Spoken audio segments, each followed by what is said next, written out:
There's also a very beautiful Ghanaian success story here, and it's about food and catering. Uncle John's Bakery has been working for the Ghanaian community and the European community for close to 20 years. It's such an interesting story because the next generation has taken over. His son is being trained to take over the business, and we are so delighted that the Ghanaian has been able to do this. Watch this next interview talking to Uncle John's son. His name is Sam, and how they manage the bakery and the catering business here. Ghanaians should be proud of this. Sam, everything you have to do. And then 2 or 3 coconuts with that, and then I'll take 1 bread, and I'll take all the whole. Thank you very much. So we are now at Uncle John's Bakery. It is the biggest bakery and catering business owned by a Ghanaian across all of Europe.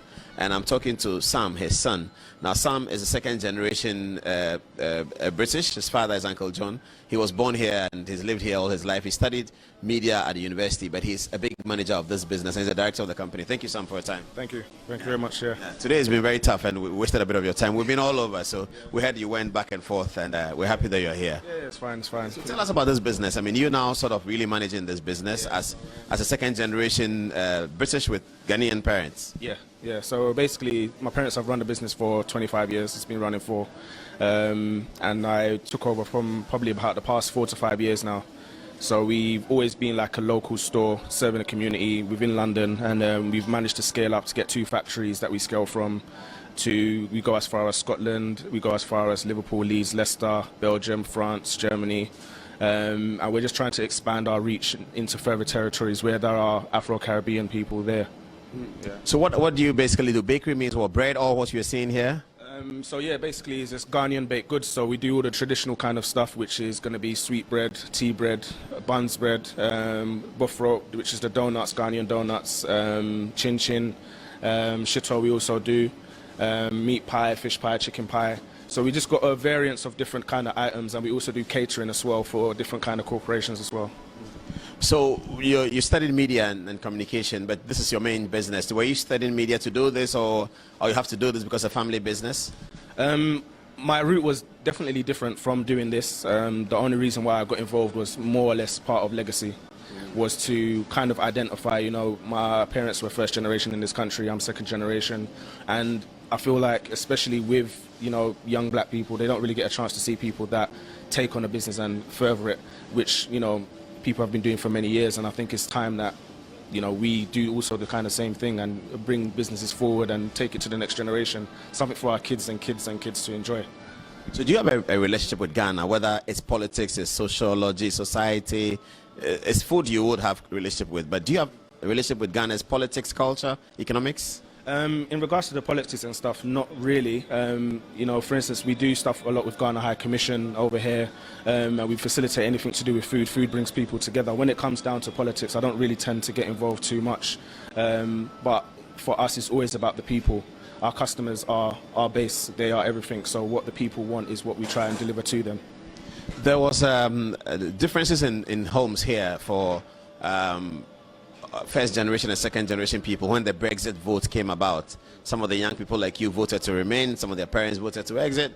Did you have that kind of conversation with your father, your mother? Was there some conversation in the home about what you do, and did you vote, and how did you vote? To be honest, at the time I didn't vote. I wasn't in the country.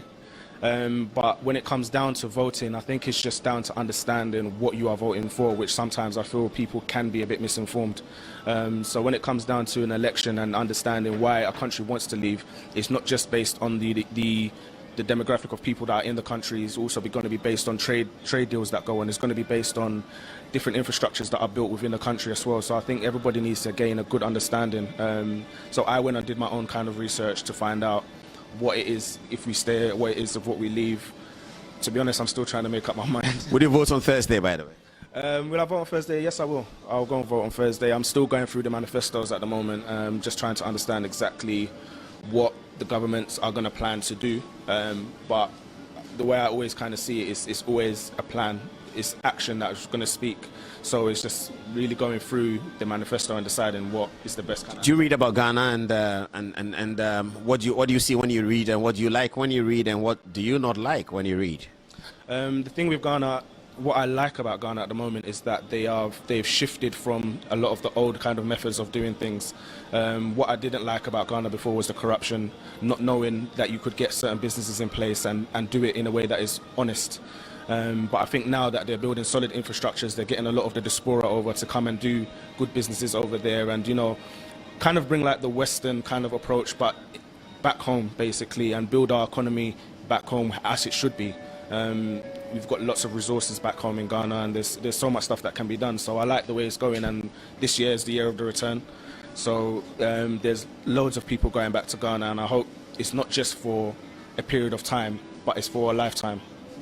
Yeah. So you are the director of this company. Would you set up a business in Ghana?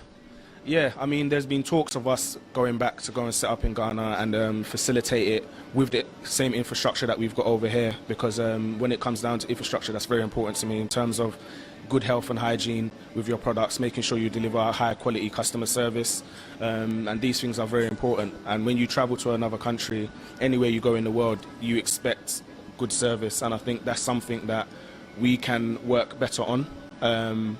Not just us as a company, but as a country as well. There are certain companies that can, push the boundaries a bit. You go to countries like Dubai, you go to countries like Singapore, and you get really good service there. So it's, people love Africa. They love our food, they love our music, they love the people. So why not give them what they need and what they should have? Thank you very much, Sam. Now I want some bull fruit, and I'll get it. Thank you. Thank you, Sam. Cheers. So you can see